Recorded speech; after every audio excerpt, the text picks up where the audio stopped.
आज की कहानी है हर सौतेली माँ बुरी नहीं होती। अपने पापा को रोता देख रौनक पूछता है, माँ कहाँ है? सफेद चादर में लिपटी हुई।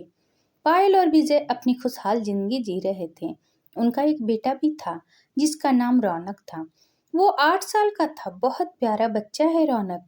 विजय को काम की वजह से परिवार के साथ समय बिताने को नहीं मिलता था, परंतु पायल को अपने पति से कोई शिकायत नहीं थी, क्योंकि वो जानती थी कि विजय कितनी मेहनत करता है और वे ये सब अपने परिवार के लिए ही कर रहा है। पायल बहुत समझदार थी। वो विजय और रौनक को बहुत ध्यान रखती थी। वो घर और बाहर का सब काम खुद ही संभाल लेती थी। बिजली की बिल से लेकर रौनक के स्कूल की फीस तक सारा काम पायल ही संभालती थी। इसलिए विजय भी निश्चिंत था। परंतु होनी को कौन टाल सकता है। एक दिन जब पायल बैंक में पैसे जमा कराकर वापस लौट रही थी, तो अचानक एक ट्रक से टकरा जाती है और उसका एक्सीडेंट हो जाता है।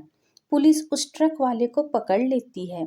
कुछ लोग पायल को अस्पताल ले जाते हैं, परंतु खून ज्यादा बह जाने से डॉक्टर उसे बचा नहीं पाते हैं। अब विजय पर तो जैसे दुखों का पहाड़ पड़ गया हो। वे अपने आप को संभाल ही नहीं पाता है। उसकी हालात पागल जैसी हो जाती है।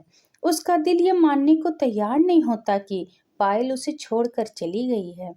रौनक जब स्कूल से लौटता है तो माँ माँ कह के पुकारता है, पर अब क्या? अब माँ तो उसे छोड़कर चली गई थी। उस मासूम की आंखों में माँ को ही ढूंढ रही थी, परंतु उसे माँ कहीं नजर नहीं आ रही थी। घर में इतनी भीड़ देखकर रौनक घबरा जाता है। अपने पापा को यूं रोते देख उनसे पूछता है, माँ कहाँ है? माँ को क्या हुआ है? बोलो पापा, माँ कहाँ है? पर विजय के पास उस मासूम के सवालों का कोई जवाब नहीं होता है। तभी रौनक की नजर आंगन में सफेद चादर में लिपटी उसकी माँ की लाश पर पड़ती है। रौनक तुरंत पायल के शरीर से लिपट जाता है और जोर जोर से रोने लगता है। माँ माँ उठो ना, माँ उठो। अब मैं कभी शरारत नहीं करूँगा, सही टाइम पर खाना खाऊंगा, तुम उठो ना। रौनक की यह हालात विजय से देखी नहीं जाती। वो रौनक को अपने सीने से लगा लेता है और दोनों जोर जोर से रोने लगते हैं। शामिल हुए कुछ रिश्तेदारों में से कुछ लोगों ने दोनों बाप बेटे को सांत्वना दी और विजय को समझाया कि अब पायल के अंतिम संस्कार का समय हो गया है। विजय ने अपने आप को संभाला और पायल का अंतिम विदाई दी। अंतिम विदाई देते समय विजय की आंखों के सामने पायल की एक एक बात याद आ रही थी। उसका वो चेहरा बार बार आंखों के सामने आ रहा था। अंतिम संस्कार करके जब घर लौटा तो मानो घर काटने को दौड़ रहा था। बार बार पायल की यादें सता रही थी। तभी विजय को एक दूर के रिश्तेदार ने विजय को समझाया कि वे अपनी भावनाओं को काबू में करे, क्योंकि अब उस पर रौनक की जिम्मेदारी भी आ गई है। विजय उनकी बात को समझ जाता है और रौनक की देखभाल में लग जाता है। ये बड़ा कठिन था उसके लिए, क्योंकि अब उसे रौनक को माँ और बाप दोनों को प्यार देना था। रौनक को किसी तरह संभालता, उसे खिलाता पिलाता नहलाता और स्कूल भेजता, उसके सारे काम करता। इस तरह एक महीना गुजर गया। अब तो विजय के ऑफिस से भी फोन आने लगते हैं। विजय की समझ नहीं आता है कि आखिर रौनक की देखभाल कौन करेगा। तभी विजय को दूर के रिश्तेदार का फोन आता है और वो विजय को सपना के बारे में बताते हैं। सपना बहुत ही सीधी सादी सामान्य परिवार से है। शादी के 3 साल बाद भी जब उसे कोई संतान नहीं हुई तो उसके पति ने अपनी माँ के कहने पर उसे तलाक दे दिया। वे अब अपने भाई भाभी के साथ रहती है, पर वहाँ भी उसे अपनी भाभी के ताने सुनने पड़ते हैं। उसे भी एक सहारे की जरूरत है और विजय को भी रौनक की देखभाल के लिए ऐसी ही किसी लड़की की तलाश थी। विजय सपना से मिलता है और अपने और रौनक के बारे में बताता है। विजय कहता है कि वे पायल को कभी नहीं भूल सकता और ना ही उसकी जगह किसी और को दे सकता है।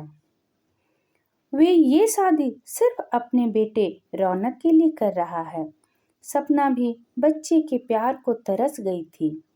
वो भी चाहती थी कि उसे कोई माँ कहकर पुकारने वाला कोई हो। विजय सपना से शादी कर उसे अपने घर ले आता है और उसे रौनक से मिलाता है। पर रौनक सपना को देखकर खुश नहीं होता है और भी उदास हो जाता है। विजय कहता है, रौनक ये तुम्हारी माँ है। रौनक कहता है, ये मेरी माँ नहीं, आपकी पत्नी होगी।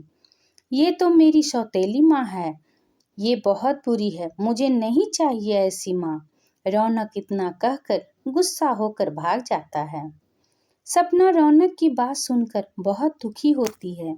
उसकी आंखों में आंसू आ जाते हैं। विजय कहता है, रौनक अभी छोटा है, उसे अपनी माँ को भुलाने में वक्त लगेगा। मैं बस यही चाहता हूँ कि तुम उसकी बात का बुरा नहीं मानोगी और सब भुलाकर एक अच्छी माँ की तरह रौनक की देखभाल करोगी। सपना विजय की बात समझ गई थी। उसने तय कर लिया था कि वे रौनक के दिल में अपने लिए जगह बनाकर रहेगी। सपना ने पायल की अलमारी खोली। उसमें उसे पायल की डायरी मिली। पायल को डायरी लिखने का शौक था। वे अपनी पूरी दिनचर्या अपनी डायरी में लिखा करती थी। यहाँ तक कि अपनी पसंद, नापसंद और विजय रौनक की भी पसंद, नापसंद के बारे में भी सब लिखा करती थी। सपना ने दूसरे दिन सुबह जल्दी उठकर नहा धोकर पायल की लाल रंग की कांजीवरम साड़ी पहनी, जो कि रौनक और विजय दोनों को बहुत पसंद थी। जब जब पायल वो साड़ी पहनती, विजय उसकी तारीफ किए बिना नहीं रहता। रौनक को भी माँ की ये साड़ी बहुत पसंद थी। फिर उसने पायल का फेवरेट रोज की भीनी भीनी महक वाला परफ्यूम भी लगाई। उसके बाद वो किचन में जाकर जल्दी से विजय के मनपसंद गोभी के पराठे और रौनक के मनपसंद चीज सैंडविच नाश्ते में बनाती है। उसके बाद वो रौनक को जगाने चली जाती है। रौनक को अपनी माँ पायल के अपने आसपास होने का अनुभव होता है और वह आंखों को मलता हुआ उठ जाता है। उठते ही उसकी नज़र सपना पर पड़ती है। वह रौनक का बैग जमा रही थी। उसका मुंह दूसरी तरफ था। पीछे से वो बिल्कुल पायल की तरह दिख रही थी। इसलिए रौनक उसे अपनी माँ पायल समझकर माँ माँ कहता हुआ सपना से लिपट जाता है। सपना को भी रौनक का उसे यूं लिपटना अच्छा लगता है। जैसे ही वो उसे अपने गले लगाने लगती है तो रौनक को पता चल जाता है कि वे उसकी माँ पायल नहीं, सपना है। तो वो फिर से उदास हो जाता है और सपना को गुस्से में कहता है, चली जाए आप यहाँ से। आपने मेरी माँ की साड़ी क्यों पहनी है? आप मेरी माँ की किसी भी चीज को हाथ नहीं लगाएंगे। और रौनक जोर जोर से रोने लगता है।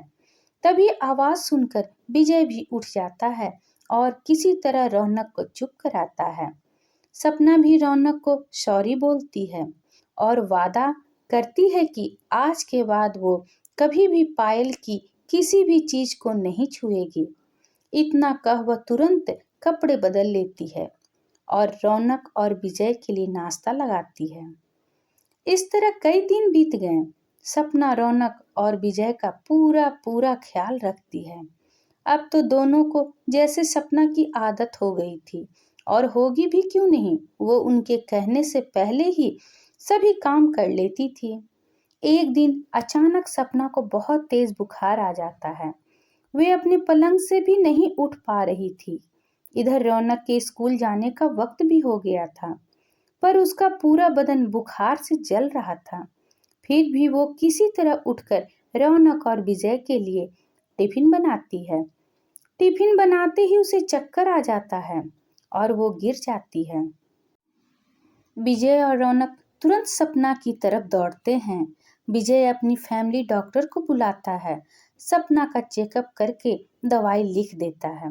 विजय के पूछने पर डॉक्टर कहता है कि बुखार की वजह से कमजोरी आ गई है, इसलिए चक्कर आ गया और दवा लिख दी है, वे दे देना और ध्यान रहे कम से कम 2-4 दिन पूरा बेड रेस्ट, कोई भी काम नहीं कराना है, वरना उसकी हालत और भी बिगड़ सकती है। रौनक विजय और डॉक्टर की बातें सुन लेता है और अपना बैग रखकर सपना के पास जाता है और सपना को पायल की अलमारी की चाबी देकर कहता है, आप जल्दी से ठीक हो, मैं कभी भी आप पर गुस्सा नहीं करूंगा। मैं एक माँ को खो चुका हूँ, अब इस माँ को नहीं खोना चाहता।